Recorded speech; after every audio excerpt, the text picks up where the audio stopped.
Здравствуйте, дорогие мои зрители, мои любимые подписчики. Вы на канале «Правда о жизни женщины». Я Елена. Я вчера вечером очень интересную информацию нашла.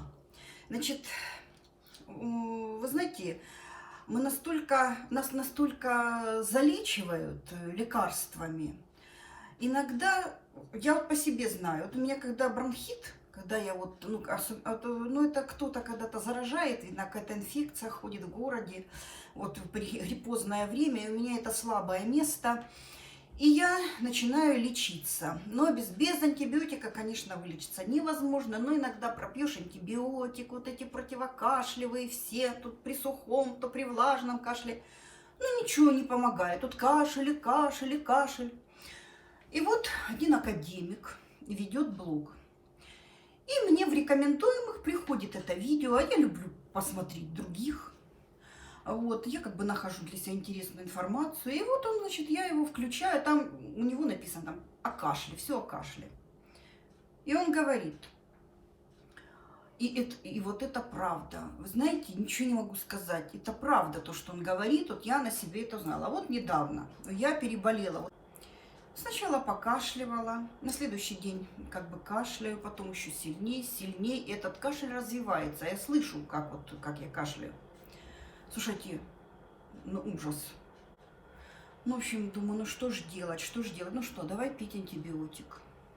Купила и в Египте, пропила, еще тут добавила, еще мало мне было 5 дней, я пила дней 7.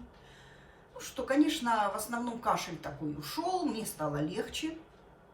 Но вот это неожиданный какой-то такой, вот ни с того ни с сего начинаю там кашлять несколько раз.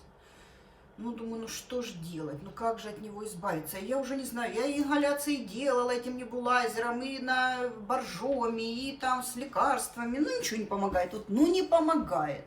И тут мне, вот вы знаете, видно, у меня какой-то дар есть, видно, свыше мне дается информация, это часто бывает. И тут мне приходит в рекомендуемых видео вот этот академик со своей, значит, беседой о кашле. Слушайте, и ведь он правильно сказал. А я буквально за день до этого, вот хочется мне печенье с маслом сливочным. Вы знаете, кофе выпить утром, чем я люблю с печеньем. Я не люблю с утра завтракать. Вот. И вот хочу я масла сливочного. И я потом уже, это для меня только дошло, я потом это связала уже. И через день, там, допустим, я и один день, и второй день делаю эти себе печенье с маслом сливочным. И как бы у меня постепенно кашель проходит. И вот я вчера вечером смотрю этого академика, и он говорит, легкие, для легких нужен жир. Почему, говорят, когда у кого туберкулез, нужно барсучий жир? Он питает легкие, наверное, какой-то там процесс в них происходит. И проходит же. Слушайте, и вот правда, ведь когда мы были маленькие, вот кто ездил в пионерский лагерь особенно, всегда на тарелочке лежал кусочек масла, кубик такой маленький. И нас заставляли это масло мазать на хлеб, есть его хоть чем, хоть чаем, хоть как. А наши вот родители лечили нас. Молоко теплое, ложка меда, кусочек масла, и нам надо было выпить это теплое молоко с пленочкой этой желтенькой от масла. Понимаете, это люди знали тогда. А мы сейчас что? Сейчас напичкались, горсть таблеток туда, печень угробим, поджелудочную гробим, желудок гробим, отравляем организм, потом лечим следующие заболевания свои, пищеварительного тракта, и кишечник, и все на свете. В общем,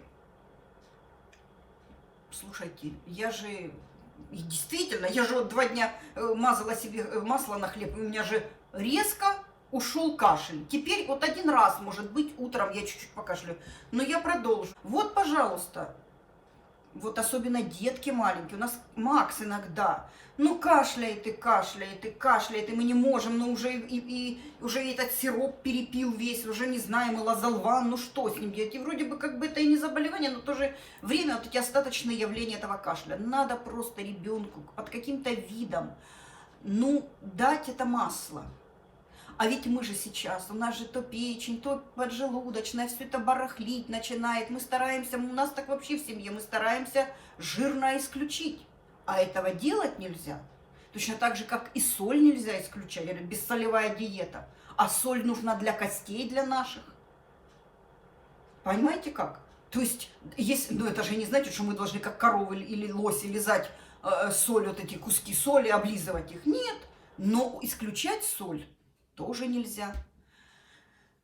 В общем, очень интересно, конечно, он рассказывал, и вот это я вам хотела сказать и поделиться с вами. Буквально маленькое такое видео. Вот, и сейчас начинается же, сейчас уже октябрь, уже скоро закончится, и начнется сезон гриппа, простуды и так далее. И вот у кого кашель, те должны понимать, что мы должны ощелачивать организм, а не закислять.